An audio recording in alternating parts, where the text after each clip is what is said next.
rare and balanced view on politics in today's world. Based on facts, born of rationality, common sense, and logic, providing context on today's events. This is American Perspective with Rick Thomas. Hello, everyone, and welcome. So those of you who are on Facebook normally, apparently it didn't, Rumble Studio didn't kick off the stream properly. And I honestly, because this is brand new, I'm not exactly sure how to get it to go. Let me just see if maybe I can. Oh, titles required. Okay, so this will be episode 538. Okay, description. We'll see. We'll see if this does anything. Hang on. Because like I said, it complete post details. Okay, fine. Now what? I want to go live. I'd like to go live. Hello. Yes, I want to go now. Got my stream set up. I got everything there. Ugh. Connect video source. No, I don't want to connect because I'm doing this right here. Anyway, okay, so Facebook obviously is dead. So do you guys you guys can see me and hear me correctly, right? Everything's good? Okay, looks good. Yeah, all right. Well, sorry, Facebook folks, until I figure that part out as to why. So the reason why Facebook normally would be so easy is the fact that Rumble Studio apparently can only stream to private actual accounts. So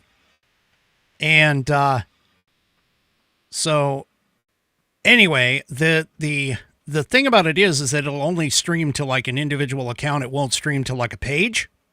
Okay. Therefore, we'll just have to kind of play with that, in order to kind of get things going. Anyway, I'm going to be doing a couple of different things, mainly just because of the fact that I'm trying to find an alternative, to Restream, and also too, because of the fact that the more people that I can actually get on this stream, on the Rumble stream, Rumble is also kicking off a, and yeah, I understand that, Ms. T, I get that I do have my own Rumble page, but it's different. It's a different type of account. It's an individual account versus a page account. But anyway, as I was saying, so Rumble is also helping content creators like myself with monetization by bringing, I guess the best way is sponsors. They're bringing sponsors in to the ability for folks to be able to do host reads and things like that without having to have their own advertising agency kind of scenario. And so what's happening here is I'm giving this a shot because Rumble Studio is bringing advertisers to content creators and allowing those content creators to do host reads for those shows. But of course, all of it has to deal based off of viewership. So for an example, the one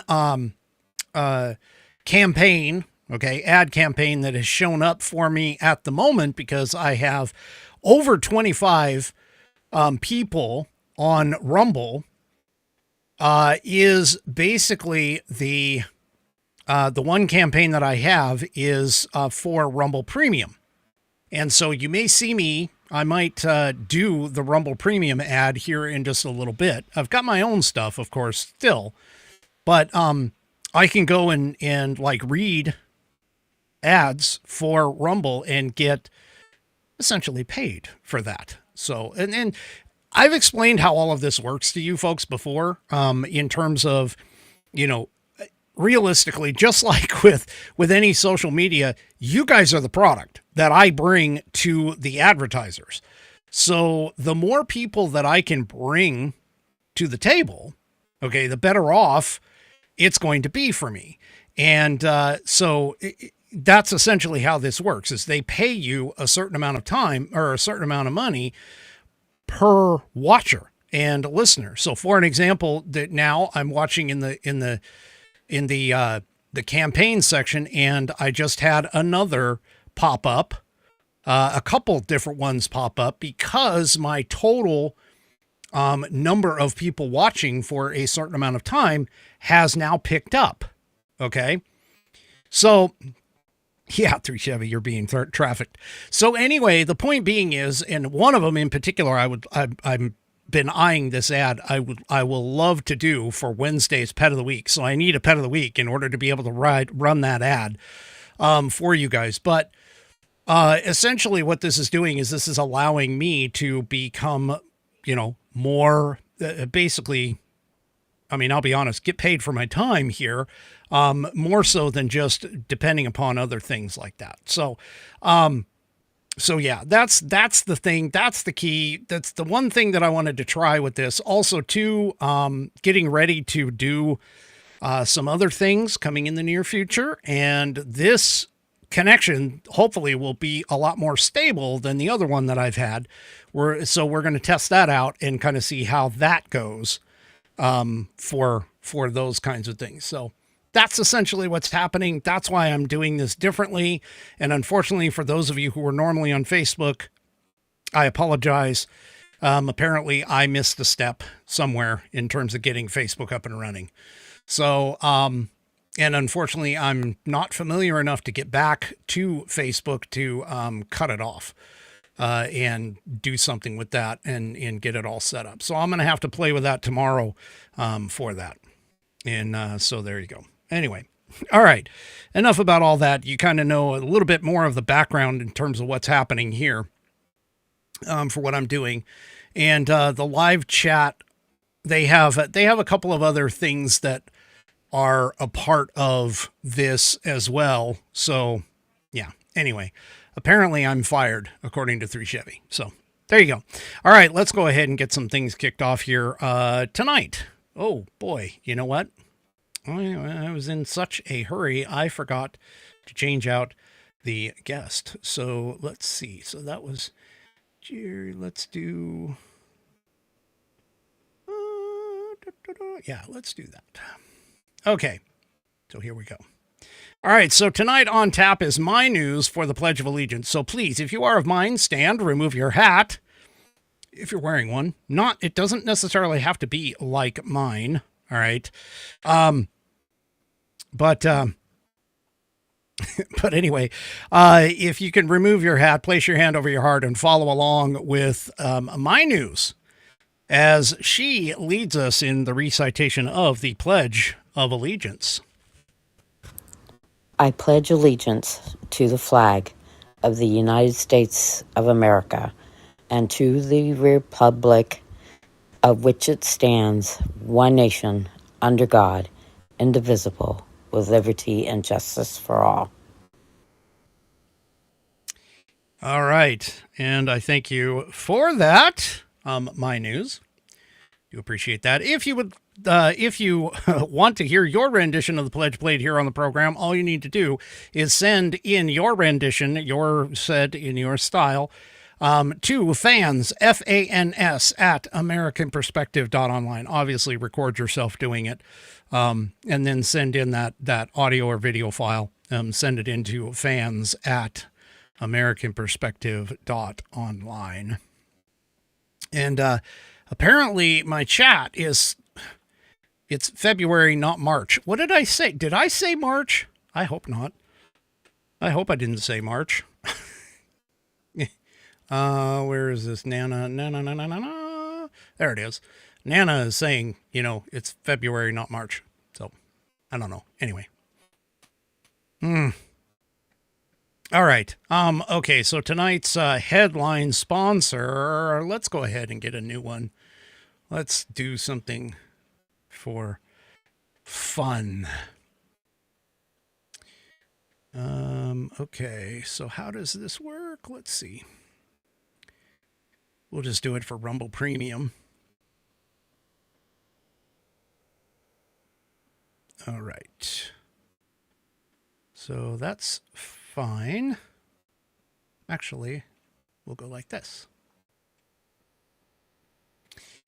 All right, so this is for Rumble Premium. This sponsorship is from Rumble, one that is incredibly important to the survival of the company.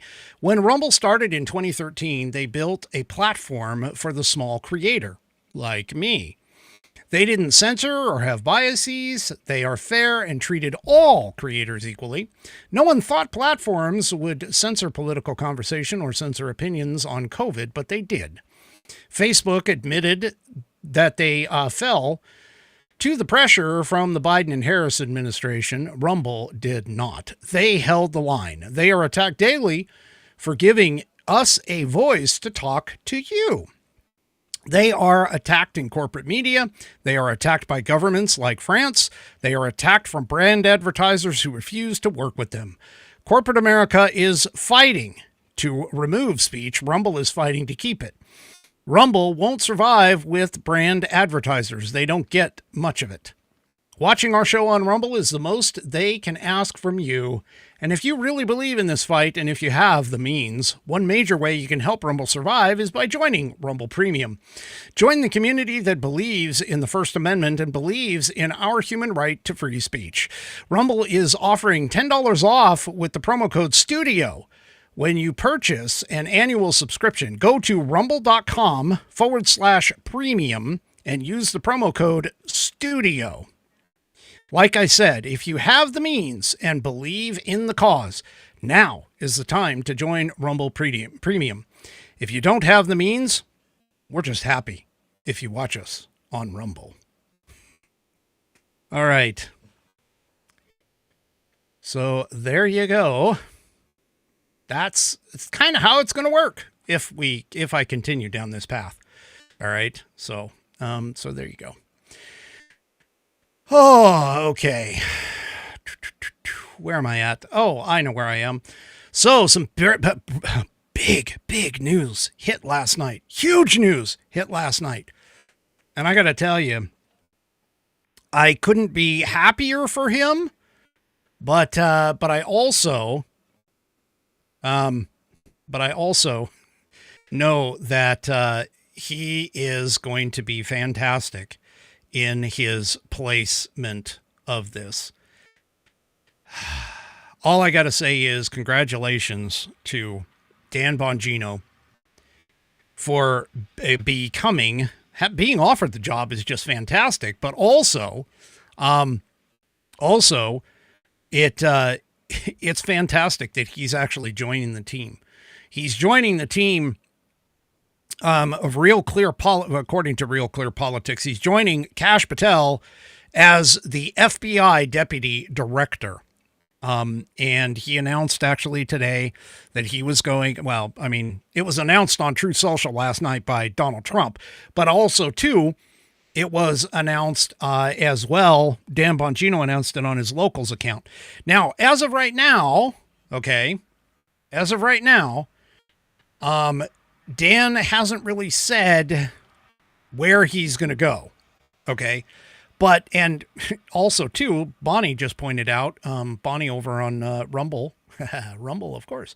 Bonnie just pointed out that Graham Allen is also joining the Department of Defense.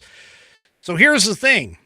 Fantastic opportunity for them, fantastic opportunity for Americans, because we have patriotic loving, constitutional loving Americans getting into high places in the government. And as you'll notice too, that many of these people have not been in government service in terms of like the standard bureaucracy. Okay. So, it is just fantastic, I think, that Dan has decided to take on the job. That's a bittersweet kind of a scenario because of the course. Same thing for Graham Allen. Podcasters and the podcasting is going to suffer a little bit. And by suffer, I don't mean necessarily that the people, you folks, don't have the opportunity to see other people, because let's face it, there are some of us, okay, some of us, like myself, who would love to take up the banner. And so I'm just going to point this out, don't get all upset necessarily. Be proud of the fact that these people are being taken into government to fix the problems that we have that are going along in our country today. But also, too, keep in mind that there are other podcasters, other people out there who need your assistance, who would like to help to fill in those slots. In a way, this is sort of like, this may be a bad comparison, but this is sort of like when Rush Limbaugh departed from this world. You can't necessarily replace a Dan Bongino, okay? But you can attempt to backfill for him until such time as he is able to take the mantle back up. And believe me, I can just imagine after he is done doing his stint as to whether or not he will come back. I think it would be quite incredible, to be honest with you, for that. And so him going, and of course pissing off all of the leftists that are out there. You can't imagine all of the people that, I mean, even some of the articles that I've been reading about this whole thing have just been amazingly off kilter. For an example, there was one comment from somebody who was saying, well, all he is a podcaster, and totally missed the fact that he's been a New York City police officer for 12 years, was part of the Secret Service for somewhere around 8 to 10 years. Those kinds of things that were out there. And it's just amazing, that he has been given the opportunity to do this. And the fact that he accepted is amazing as well. So we're going to miss you, Dan. I know he's got a few shows left, and I kind of had a feeling something like this was coming, because on his show, he was touting and hyping up Evita's show, which Evita is the morning Bongino report. And then also too, he just brought in a nighttime show to the Bongino brand, I guess is the best way to do it. And yeah, I understand, like Glow says over here in the chat, I'm happy, but it's still hard. I know. I mean, we've lost, Sean Parnell was an afternoon show that I listened to quite often. We had, now we have Dan Bongino and Graham Allen, and I know that these are big shoes to fill, but hopefully we can find some people, and I would be honored if I were to take up at least a portion of the mantle. Some people who are able to pick up the conservative podcasting space for these people and hold it for them until they decide to come back, and take things off take things back up as far as that goes. So yeah. Anyway, and, somebody, let's see who pointed out. Oh, Nana pointed out about Politico.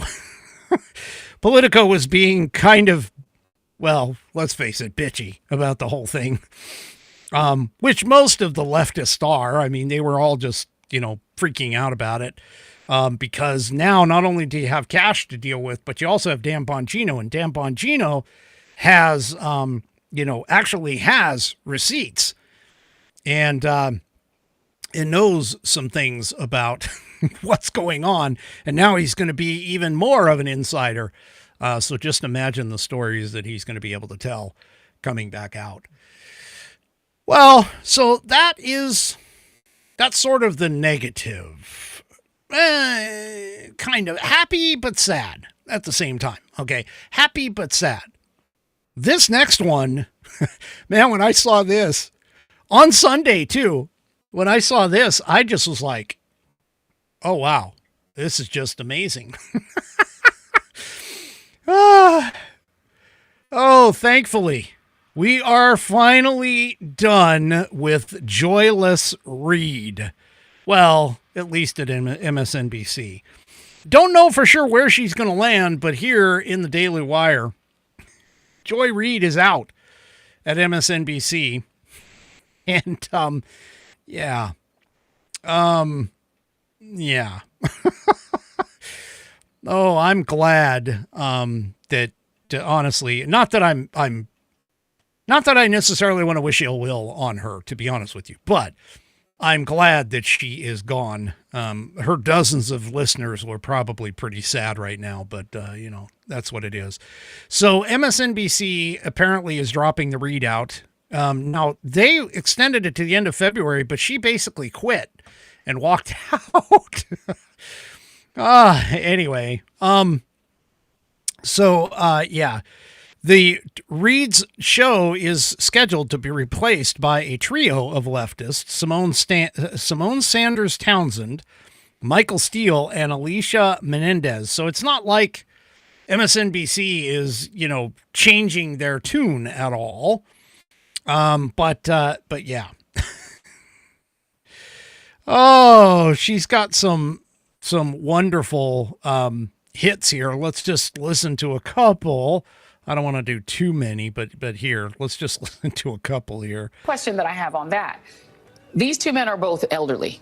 Donald Trump is an elderly man who, for whatever reason, was given 9 seconds to take a iconic photo op during an active shooter situation. Weird situation. We'll figure that out one day. But his survival of that and bouncing right back and going right to his convention is being conveyed in the media world as a sign of strength.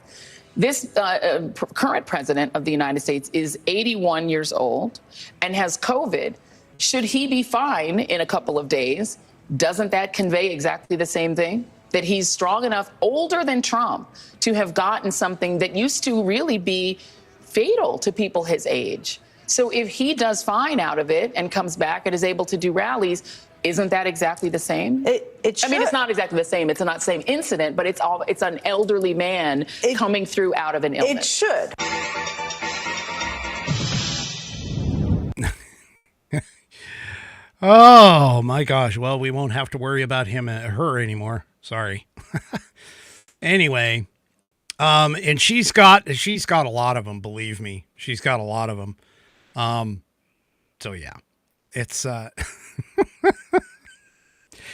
Joy, go into retirement. I'll tell you, what's probably going to happen. And somebody made a comment about this, but this is probably going to be happened. She essentially will probably start up some sort of a podcasting, channel of her own. And I'm sure Rumble would be glad to have her. But yeah, she is probably going to start up her own thing, sort of like Jim Acosta. And she'll have her dozens of followers go there. Anyway. Oh, yeah, you're speaking of Rachel Maddow. That whole thing, by the way, the entire MSNBC thing is all shifting. So don't be surprised if some of these others get told that they're done or that they go to a midnight time slot like Jim Acosta was given the opportunity to go to. So anyway. Oh, yeah. There's more in the article. I put the article in the show notes for it. And yeah, it's just, she's got... well, also, too, with Joy Reid, Alex Wagner apparently was also axed. So MSNBC is doing some big changes over there, trying to revamp their whole thing. But obviously, Alex Wagner hosted a weeknight to 9 p.m. he hosted some kind of weeknight at 9 p.m. show, with the exception of Monday night, which was Rachel Maddow's slot. He's expected to be named a contributor, not like a standard host. So, yeah. And that is according to 3 people with knowledge of current talks, according to Yahoo News. Wagner, who has been working as a correspondent across the U.S. for the first 100 days of the new Trump presidency, while Rachel Maddow anchors each day at 9, is unlikely to return to her weeknight slot, these people indicated. Jen Psaki is expected to take over at least one of those 3 hours, or one of those hours, according to one of those people. MSNBC is also in talks with Eugene Daniels of Politico and Melissa Murray, who is a law professor at New York University, who specializes in the regulation of sex, marriage, caregiving, and reproductive rights, and that would have them join the network in unspecified capacities, according to another person of anyway. MSNBC declined to make executives available for comment. So yeah. MSNBC's new some of these changes, by the way, are likely due to the fact that Rebecca Cutler, who was a former executive at none other than CNN, was named as MSNBC's new president. Yeah. So there you go. All these things are, yeah. Anyway. So, wow. Trump's not just affecting the government. He's affecting all of the mainstream media too. That's amazing. Anyway. Well, Trump celebrated this change for Joy Reid. He said that MSNBC should pay for the unpardonable sin done to the U.S. He was celebrating the axing of the obnoxious racist Joy Reid. Anyway, he apparently, after he found out about it, he went to Truth Social late last night to rip the leftist network. God, I'm having a hard time speaking. Anyway, calling it MSDNC, or if you go with, Mark Levin, it's MSLSD. But anyway, he said because it has nothing more than, it is nothing more than the illegal arm of the Democrat Party. Yeah. So,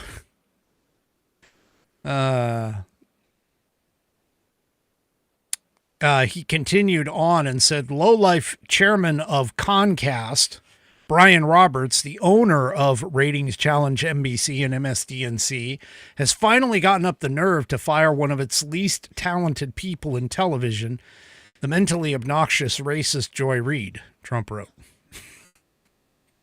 He continued and said, based on her ratings, which were virtually non-existent, she should have been canned a long time ago, along with everyone else who works there, he continued.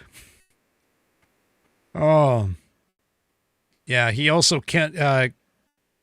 hit on Alex Wagner as well, who subs sometimes on Rachel Maddow's show, apparently. And he said, quote, Rachel rarely shows up because she knows there's nobody watching. And she knows she's got less television persona than virtually anyone on television, except perhaps Joy Reid. Anyway. Yeah. So he obviously had his own agenda and purpose for all of that. So, yep.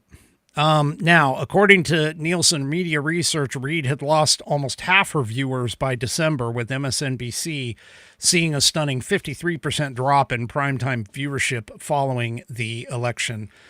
The final episode of Reid's show, The Reid Out, will air sometime this week, they say.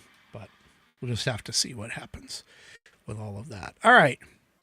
Also, too, we had some individuals out there who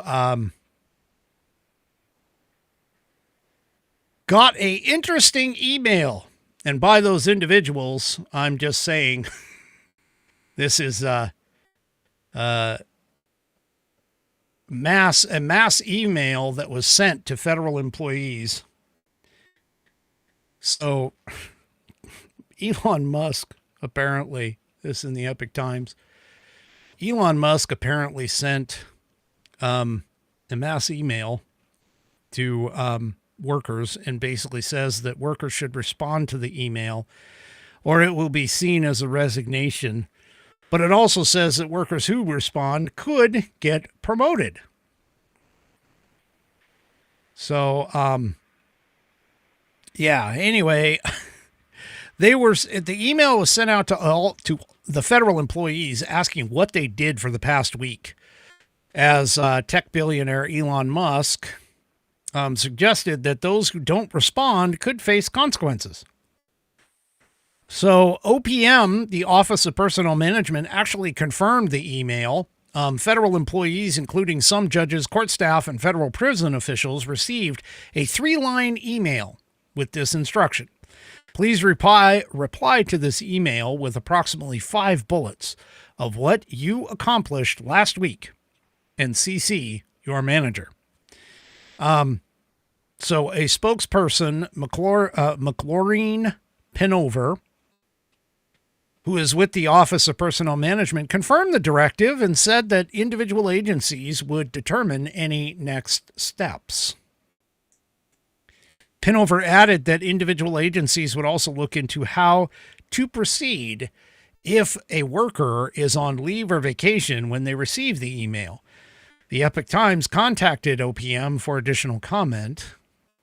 Didn't get anything else. So Musk also says that some workers deserve promotions. So on Sunday morning, Musk provided an explanation as to why the email was sent out and said that it was designed to root out possible fraud. He wrote on X, "The reason this matters is that a significant number of people who are supposed to be working for the government are doing so little work that they are not checking their email at all. In some cases, we believe non-existent people or the identities of dead people are being used to collect paychecks. In other words, there is outright fraud." So yeah, this is kind of I've got to be honest with you, this is sort of a novel way of identifying whether or not somebody is there and alive and actually doing the job.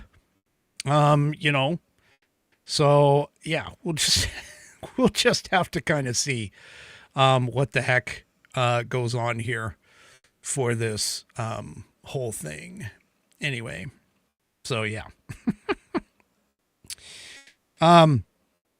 Now, Musk also did say that there have been a large number of good responses to the email, and those are the people who should be considered for promotion. Throughout the day, yesterday, the owner of X made frequent references to the emails that were sent out. At one point, Musk also posted a poll asking whether it is appropriate to have an employee respond with a short email about their productivity for the last week. Now, Trump pointed out over the weekend, apparently, according to this article, that he wants a more aggressive strategy.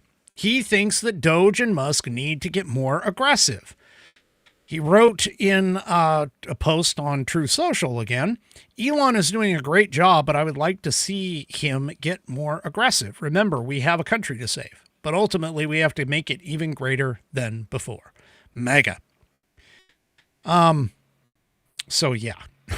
Anyway, Democrats and unions, of course, are being critical about it. They're being, the way that they always are with things like that. Hakeem Jeffries released a statement on Sunday saying Elon Musk is traumatizing hardworking federal employees, their children, and families. He has no legal authority to make his latest demands. We will block him in Congress and in the courts again. Yeah, right. Sure. Anyway. On Sunday, the AFGE and its president signaled in a statement the union would challenge what they termed as unlawful terminations as a result of the email process. So, yeah. Whatever. Anyway, so, yeah, apparently Musk's attempt here kind of hit the mark. So, Democrats, of course, speaking of Democrats, they, of course, made a comment. A Democratic Representative Sean Casten posted to X about this email thing. This is a good opportunity for mass civil disobedience. So, yeah, he continued and said, Musk has no authority to do this. Encourage all federal employees to report to work. Prepare GFY letters. You can imagine what that is. And continue to demonstrate the public service and patriotism he lacks. Yeah. Anyway, it's obviously, you know what GFY says. So there you go. So anyway, yeah, 3 Chevy was talking in the chat earlier on Rumble and was saying, hey, what 5 things did you do today, Rick? And so I wrote, well, I ate, I slept, I drank, I went to the bathroom, and I streamed. So there's my 5 bullet points. That's what I've done this week. Anyway, no, I've done a lot more than that, but anyway. All right. Well, you know, one thing that a lot of people have questioned. I mean, I personally didn't really question this, but some people have questioned some of this. And the question has basically been, why would a man who won the presidency, got it taken away, and then went and decided to run again? Well, apparently, according to PJ Media here, at CPAC, Donald Trump might have made this question answered during his speech. So, the question, of course, is why did he run for president a 3rd time? And he declared that the rampant influx of illegal aliens under the Biden administration was a major factor driving his 3rd presidential campaign. His frustration with the Biden administration was palpable when he stated, I couldn't stand it. Trump drew a powerful parallel to the deportation efforts of Dwight D. Eisenhower, commending him for maintaining a firm stance against illegal immigration. And he pointed out this in the speech. Let's go ahead and take a look at that. I'll tell you, I had 4 years. I don't know if you had this. I couldn't stand it. Don't get angry. Donald, don't get angry, please. I couldn't stand it. Watching these people come in from jails and mental institutions and the worst criminals in the street, gang members being dropped off in buses and bussed into our country. I couldn't stand it. So I said, I'm going to run for president again.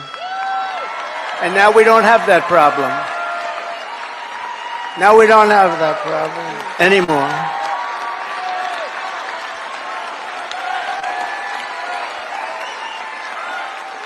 We don't have that problem anymore. So apparently it was the illegal aliens and the open border that brought Trump back into office. You know, I made a comment to Stephen Stiles after Trump quietly left office on the day that he was supposed to. Okay? Back in 2021. And I basically said shortly after, I was like, look, the problem that you have with this particular situation is the fact that the left kept pushing at him. Meaning that the left kept picking at him after he left office. They kept poking him. They kept prodding him. They kept pushing for him to basically stay in the mainstream media. And to be honest with you, I think in a bit of a way, they actually created the position that Trump had in order to be able to come back. They essentially, the left, as they normally do, because they literally don't think past whatever is right in front of them, they essentially created the third run of Donald Trump. And when they started creating the third run of Donald Trump, they essentially opened the door for his return by doing things like opening up the borders, like tanking the economy, like putting men in women's bathrooms and women's sports, and trying to shame people who were believing in the family and in God and the standard, the typical normal standard that you would find for an American person. That was essentially what they did, meaning the left. This second term of Trump, in my mind, is all because of the left.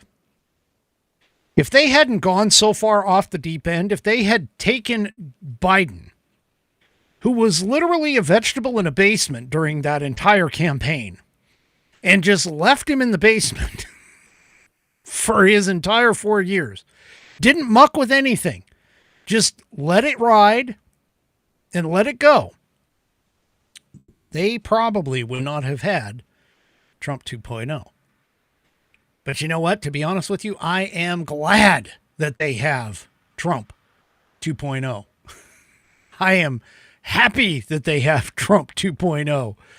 Because if they didn't have Trump 2.0, we wouldn't have fantastic people getting into positions of authority needing to clean up this mess. Like Kash Patel, like Tom Homan, like Dan Bongino, like Pete Hegseth, like Pam Bondi, like even Graham Allen. So, thanks, guys. I appreciate that. Your lack of understanding your position and where you're going with this is yeah. Oh, not to mention the fact I can't forget this. Thanks, Nana, for the reminder. Don't forget the plucking of J.D. Vance out of it into what will probably be a 2028 presidential run. Yep. So anyway. Yeah. Fantastic about that. Okay, let's see. Should I do another spot? Nah, I'll leave that one alone. I'll look through them later at another time and see if I can come up with another one. But the one that I really want to read is for Wednesday. So Wednesday, we got to have a pet of the week, folks. Gotta have it. So get it in. Send it in to fans, F-A-N-S, at AmericanPerspective.online. That's fans, F-A-N-S, at AmericanPerspective.online. Get your pet of the week in so we can do that spot on Wednesday, please. All right, international news. Well, as many of us already know, Donald Trump has been pushing for an end to the Ukraine-Russia conflict. And they apparently have negotiated or are attempting to negotiate a deal between the U.S. and Ukraine in terms of doing a payment system, which essentially is raw materials from Ukraine for our armaments and supports. Okay. And so, yeah, it's basically this entire scenario is trying to get a benefit out of it rather than just passing money off to Ukraine like we have been over the last 4 years. Well, Zelensky popped out something that I find kind of interesting here in the New York Post. First of all, he said that the U.S. mineral deal is not good enough. Okay, so that's the first thing. Second thing is, he claims that he would resign if it means peace or potentially NATO membership. Now, I'm going to tell you right now, NATO membership is probably off the table. The reason being is because, of course, doing something like that becomes a bit of an affront toward Russia, and that might instigate further tensions and later on invasions and war and so on and so forth. It probably wouldn't behoove Putin to come to the table if he knows that NATO membership is on tap. However, if Zelensky were to resign, and this is the key, if Zelensky were to resign, he will probably pass the torch to somebody else who basically would be along the same lines as Zelensky. So I'm not entirely sold on the idea of Zelensky resigning having any real benefit in the long run over all of this. So, yeah, we're just going to have to kind of watch and see what happens here. But he said yesterday that he would step down if his country is allowed into NATO, or that his departure would result in a peace deal with Russia. So it's going to be kind of interesting to see where that goes, as far as that is concerned.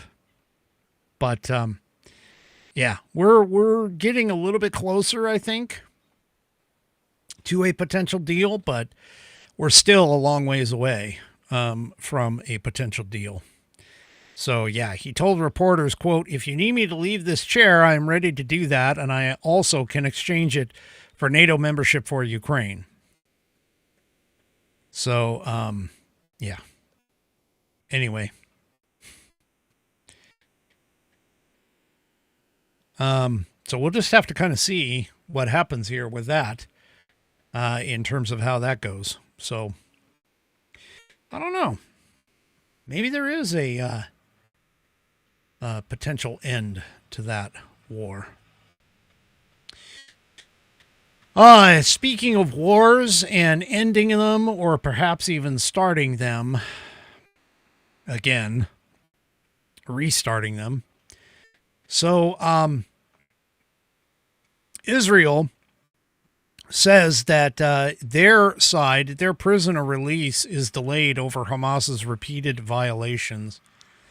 Netanyahu's office said that a release is on indefinite hold until Hamas can guarantee that the next hostage release will be without humiliating ceremonies. I'm not sure that that's the case, because I've heard already that the last release, had hostages that were already that were still a part of and had been taken, but were not part of the release, were forced to watch the release of other hostages.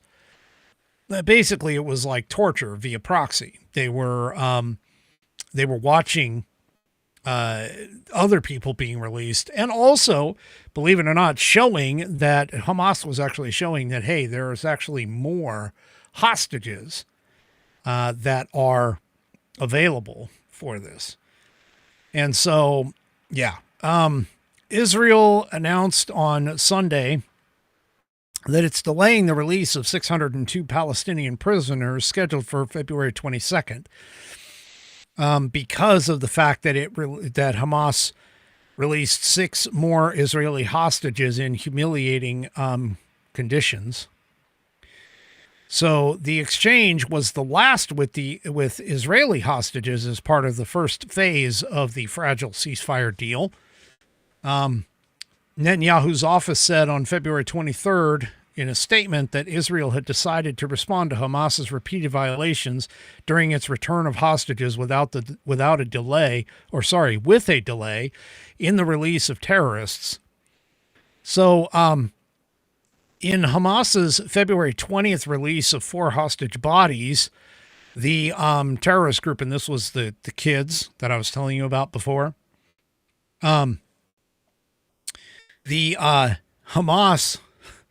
sent a body of somebody, a Palestinian woman, instead of the Israeli hostage that they were supposed to, and promised, Hamas said that the Shiri Babas body was appeared to have been mixed in with others, and promised to examine the allegations very seriously and announce its findings.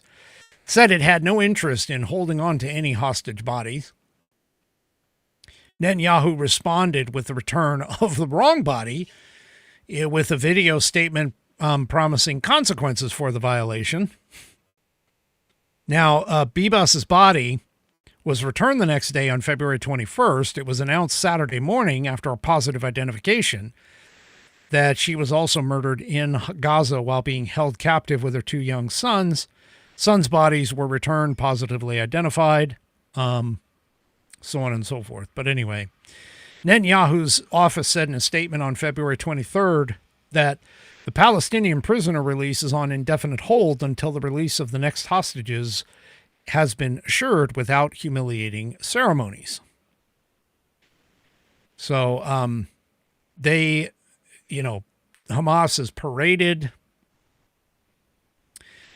has paraded the hostages before cheering crowds in Gaza. 2 hostages in one location, 3 in another. 6th was released quietly later in the day. All 6 were released to the Red Cross for transfer to Israel. Second group had 3 men had been dressed in military uniforms, although they were not soldiers at the time they were abducted. They'd been taken into Gaza from the music festival. 2 of the hostages released on Saturday had been held in Gaza for about 10 years. Yeah. So anyway, things are not going quite as smoothly as what they thought for this. So anyway, we'll just kind of have to see and keep monitoring that situation. But I guarantee you, they're futzing around. They're going to FAFO probably pretty soon. So Donald Trump said on Sunday that he is prepared to support Israel in whatever course of action it chooses regarding Hamas. So, yeah, we'll just have to see what happens here.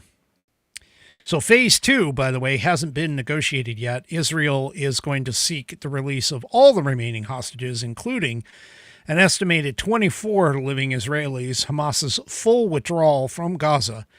And in return, Hamas is seeking to release more Palestinian prisoners and put an end to Israel's military campaign in Gaza. So, yeah.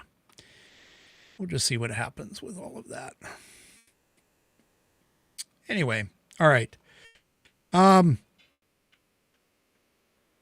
yeah, that's pretty much it for tonight.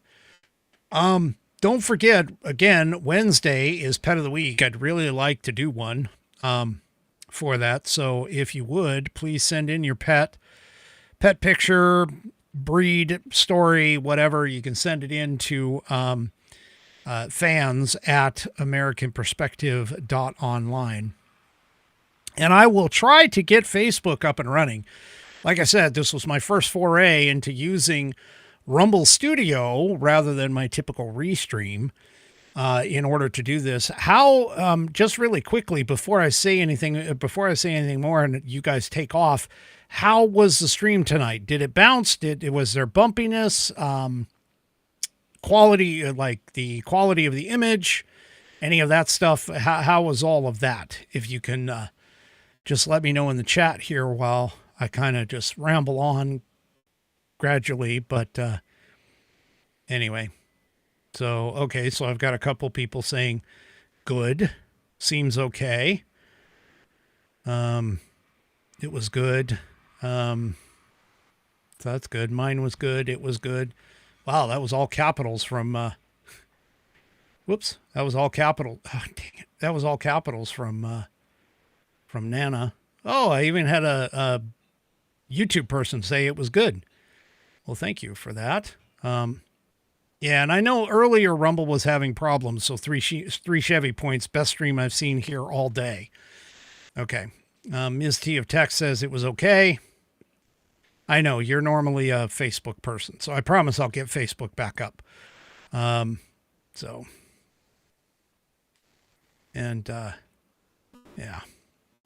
All right. Okay. Well, looks like at least it's somewhat worked. So we'll give it a try again tomorrow. Same bat time, same bat channel. If you haven't already, head on over to rumble.com, get yourself an account. It is free. Sign up and sign in, of course. And once you do that, search up the American Perspective channel. Hit that green follow button to get notified every time I go live. Also, too, don't forget to hit those thumbs up across all my channels, whether it is X, YouTube, and, of course, the aforementioned Rumble. We will see you tomorrow night, 5 p.m. Pacific, 8 p.m. Eastern Time, right here on American Perspective. You guys have a great rest of your evening. Thanks for allowing me to do my guinea pig kind of thing here to figure stuff out. I appreciate all of you. And you guys have a great rest of your evening. Good night, everybody. The previous broadcast was produced and is owned by Active Eye Media LLC. All rights reserved.